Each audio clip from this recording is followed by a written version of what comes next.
Hubo más científicos. Por ejemplo, Clifford Wilson. Clifford Wilson fue un famoso científico del siglo XX, muy polifacético, que planteaba también la idea de que la Tierra tenía que ser obligatoriamente hueca. Robert Boyle, el famoso Robert Boyle, que todos conocemos por las leyes de los gases, pues también planteaba de que la Tierra tenía que ser obligatoriamente hueca.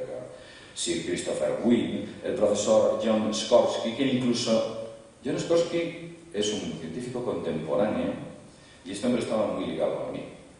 Él se indignaba. Cuando alguien le decía que la Tierra era maciza, él se ponía hasta tenete. Él decía, eso es imposible, eso es una barbaridad, eso es absurdo. Los cálculos de gravedad no le cuadraban. Si la Tierra fuera hueca, nosotros mediríamos centímetros debido a la gravedad, a la tremenda gravedad que tendríamos que soportar. Aquello no le cuadraba. Otro, como por ejemplo el doctor Gordon McDowell de la NASA, tampoco le salían los cálculos de la gravedad. Él hacía números constantemente y decía, bueno, es que se disparan, esto es totalmente absurdo. La Tierra no puede ser un cuerpo macizo, máxime teniendo en cuenta que la ley, que la geografía universal está diciendo que el centro de la Tierra no solo es macizo, sino que está compuesto en gran parte por hierro y níquel, el níquel y hierro. Como ya he dicho, también había más. Estaba el doctor Sim Salomon, otro director del Massachusetts Institute of Technology. Para que se hagan una idea, el Massachusetts Institute of Technology es una especie de Everest de la ciencia mundial. Esa es la cima, de ahí salen los mejores cerebros a nivel mundial. Bueno, pues este hombre, el que aparece a la derecha de la imagen, el profesor Solomon, decía estas palabras: existe la pavorosa posibilidad de que la Tierra sea hueca. Utilizaba este lenguaje. El doctor Farhad Al-Badr, también director del Instituto Smithsonian de la NASA, tomó muy en serio la posibilidad de que la Tierra fuera hueca. Él se lo planteó muy en serio. Vio que no solo no era ciencia ficción, sino que estaba hablando de que había datos científicos que podrían avalar claramente la oquedad de nuestro planeta. Pero el doctor Farhad Al-Badr, quien tenía a su cargo el Instituto Smithsoniano, una especie de centro donde se almacena la ciencia, vamos a utilizar este término para que ustedes lo entiendan, una especie de museo de la ciencia, hizo una gran presión a la NASA para que emprendiera unas investigaciones para demostrar que la Tierra era hueca. Esas investigaciones fueron puestas a cabo por la NASA en el año 1974. En la actualidad, los resultados de dicha investigación no se han puesto o no se han dado a la luz.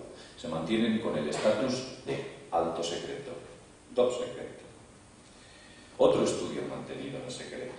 Otro estudio mantenido con el apóstrofe de clasificado. Esta mañana he hablado de que había 460 millones de documentos clasificados desde el año 1945 hasta 1990. Hablaba de que había 1.000 millones de documentos clasificados desde el año 1945 hasta el año 2010, fecha actual. Pero vamos a hacer demagogia. Los políticos la hacen, yo la puedo hacer. Vamos a hacerla. Dice que en el año 2001, ese fue un buen año para la clasificación de documentos, ya que clasificaron 16 millones de documentos en el año 2001. En la década de los 90, las cosechas fueron muy buenas porque clasificaron 200 millones de documentos en los 90.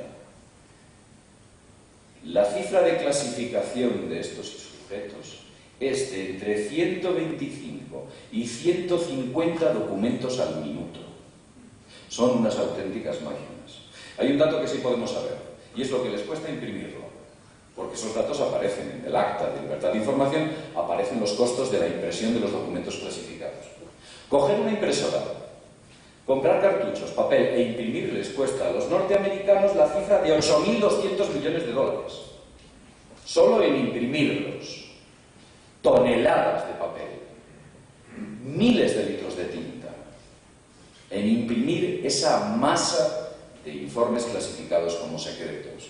Y de vez en cuando, como he dicho esta mañana, desclasifican 100, 200 o grupos de 500 totalmente emborronados, que no sabemos su origen, si en origen lo estaban o los tuvieron a posteriori, del cual se puede extraer, o de los cuales se pueden extraer muy pocas conclusiones. En resumidas cuentas, lo que antes era secreto, de alguna manera continúa siendo.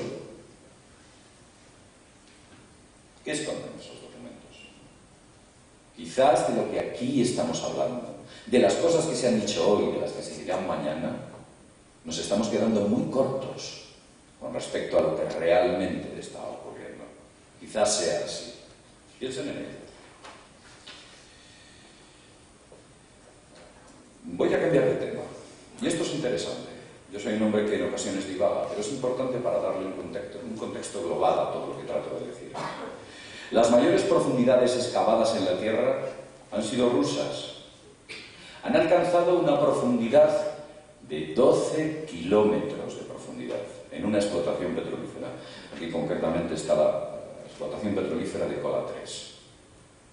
Hace poco, un año, salió la SEL abriendo botellas de champán diciendo que había conseguido un récord, había llegado a 2 kilómetros de profundidad. Digamos que será el récord de la SEL, porque desde luego los rusos son unos auténticos monstruos haciendo agujeros y extrayendo petróleo. Son unas máquinas. Pero hay una cosa muy interesante, y una cosa que en Occidente se está callando y no se está diciendo.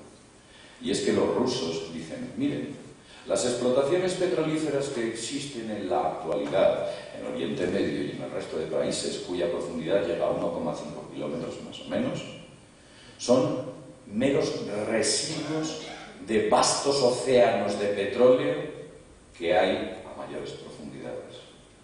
Muchos de los pozos petrolíferos que en el pasado se secaron, en la actualidad se han vuelto a llenar. ¿De dónde viene ese petróleo? ¿De dónde viene? Viene de donde están diciendo los rusos. Ellos saben bien dónde viene. Que por cierto, los rusos han preparado en Bodra, Bodra está en la zona de la India, prepararon una estación petrolífera que creo que ha llegado a 5 kilómetros de profundidad, que ha sido saboteada por agentes de la CIA.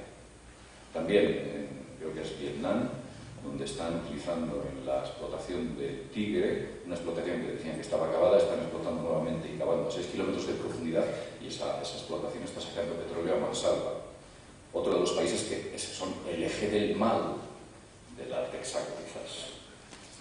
Según los experimentos, ciertos experimentos, la ciencia utiliza varias técnicas para descubrir qué hay debajo, qué tenemos debajo de nuestros pies. Utiliza tomografía de penetración, como he hablado esta mañana, gracias a los efectos de los rayos infrarrojos, dependiendo de la frecuencia y dependiendo de lo que devuelvan, pero también utilizan algo mucho más preciso, como son las ondas de baja frecuencia. Esas ondas de baja frecuencia